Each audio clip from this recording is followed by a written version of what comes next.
Hey guys, David here, aka Mr. V, and I'm bringing you part 2 of our Advanced Warfare Q&A. In part 1, I answered a few of the broader and more general questions that were also very popular that a lot of you guys asked. In this one, I'm taking very specific individual questions that you guys have sent in from either the comment section on MP1st, or the comment section on YouTube, or on Twitter. If you missed it, you'll be able to watch part 1 by following the link in the description to this video. If you're watching this in the article, then you'll see it simply right above it. So again, thank you guys for sending in your questions. Keep them coming. I will continue to answer them if they were not answered in any of these videos. But for now, let's get into some of these more specific questions you guys had. Mega Man 3K in the comment section asks, if I can comment on footsteps and audio cues. Is it back to the golden days where player is rewarded for listening, or is it like newer CODs that cater to terabads that think only visual cues should exist? Footsteps in Advanced Warfare are actually very loud, like surprisingly loud. So yes, I think audio is going to be a big part of this game, and you know, they've had a lot of input from professional Call of Duty players, and that's important to them. So I would say that footsteps and audio cues are going to be a big part of Advanced Warfare.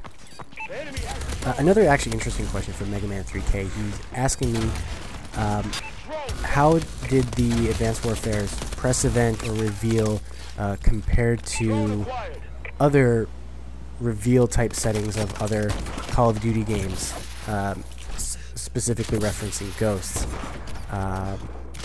What I will say is that going to various events, I mean, I haven't been to a ton, but from what I can recall, the two events that I left really wanting to continue to play was Destiny and Advanced Warfare.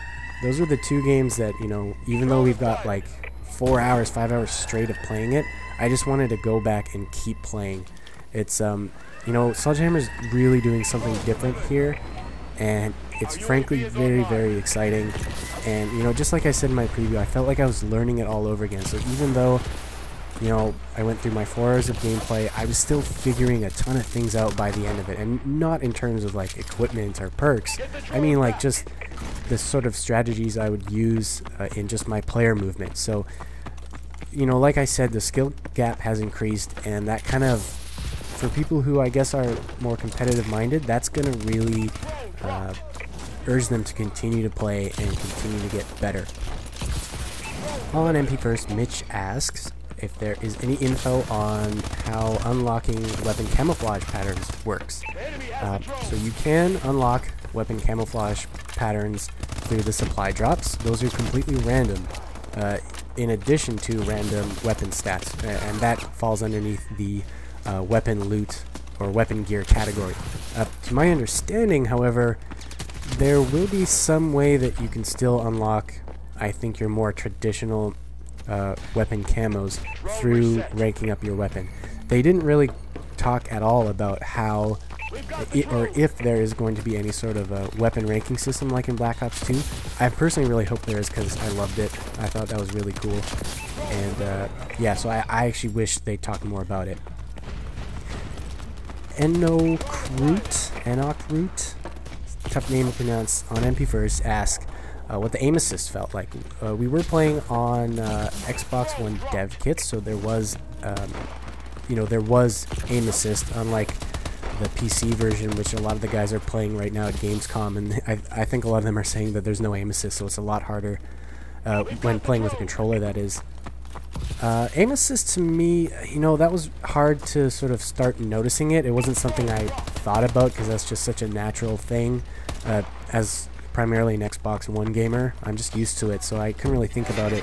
There was one particular moment, and I have it actually captured, where I was aiming at a dude, and he jumped up, and I noticed like my character basically followed him. Like, he was really, really sticky. It followed him as he jumped up, and that was a lot more sticky than what I'm used to, so that was kind of surprising. You know, maybe with the increased scalability, it wouldn't be too far-fetched if they actually did raise the sticky aim just a little bit. Not sure. Michael Crew on MP1st asks, what are the control schemes like for the exo abilities? If you're asking about control schemes like in the game, I actually didn't check that out. I did switch mine to tactical, like I said earlier, so I know that's definitely in it. But if you're talking about the exo abilities, that's kind of like I mentioned earlier.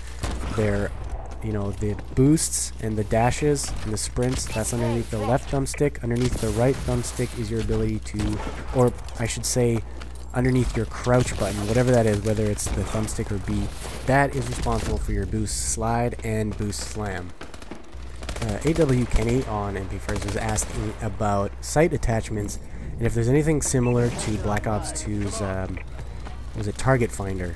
So anything that sort of auto spots enemies when you're zoomed through your optic.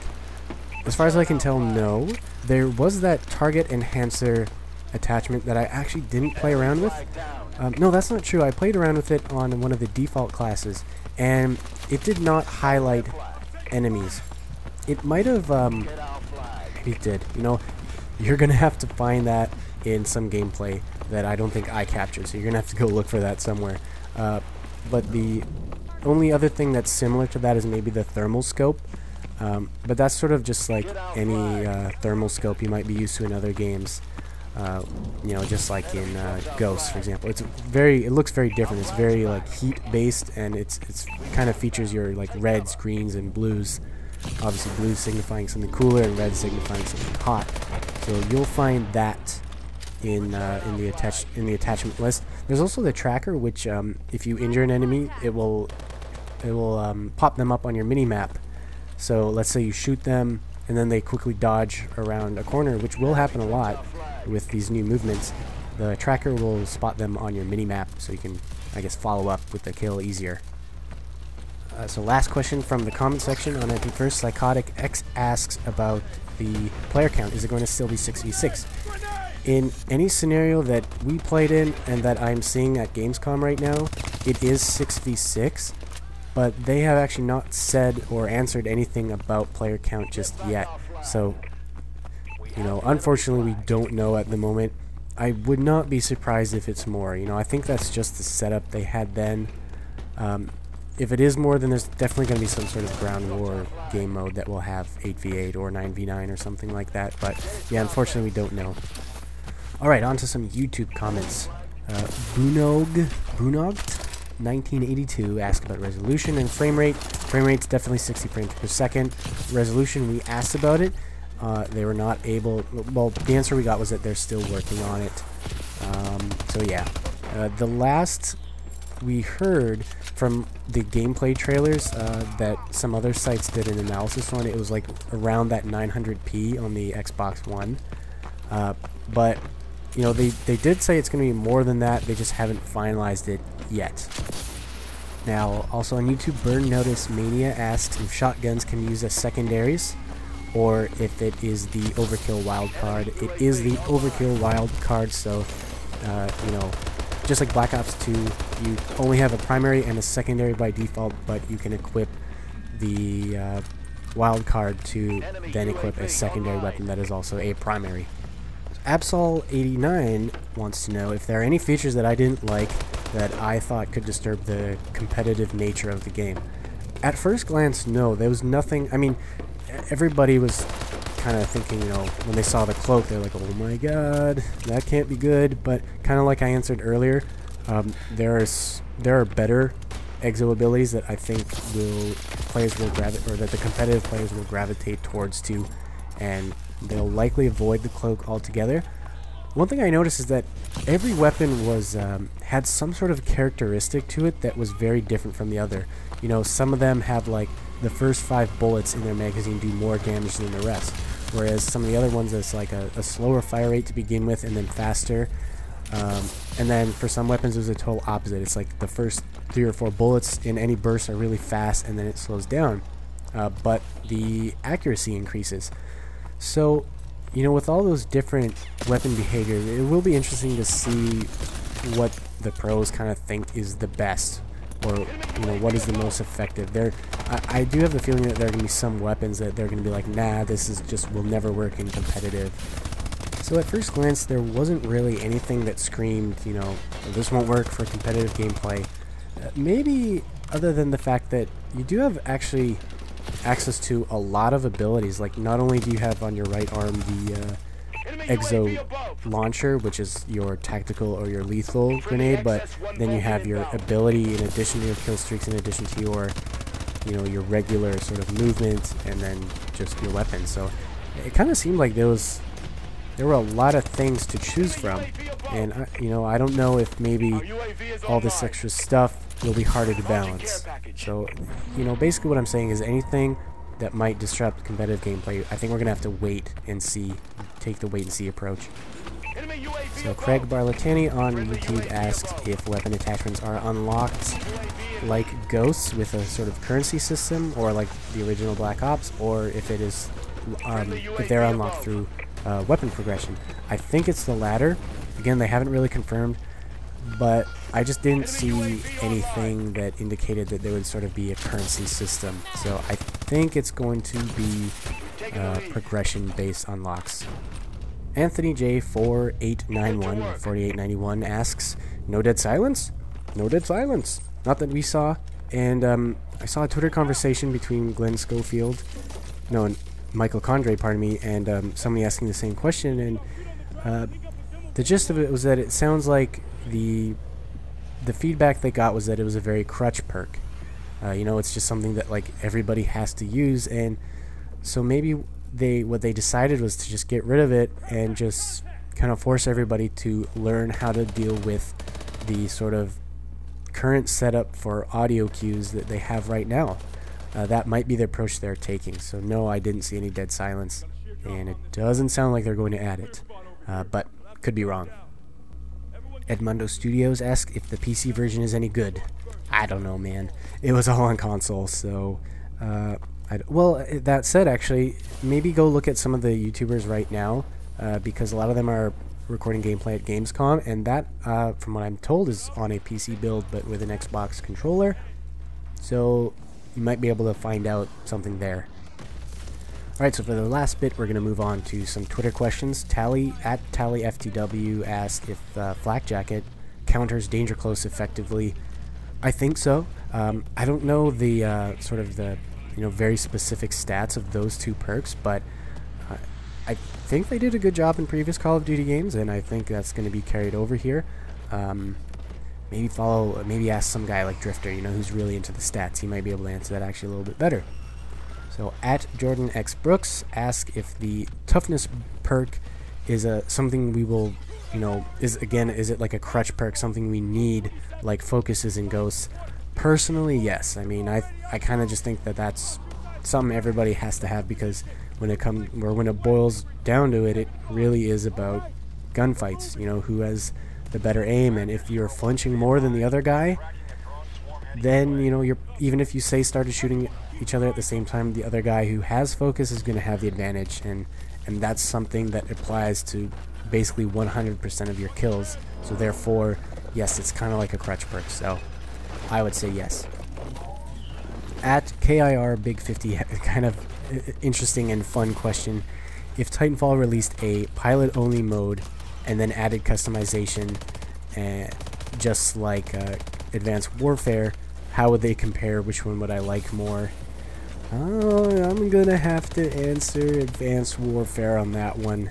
If you're just talking about the pilot versus soldier combat between the two games, I do think Titanfall offers something very different than Advanced Warfare, but if we're just gonna talk about that, then I really do like the sort of aerial style combat that Advanced Warfare offers. Frankly, it really just isn't something that I've played before, even in a Halo game.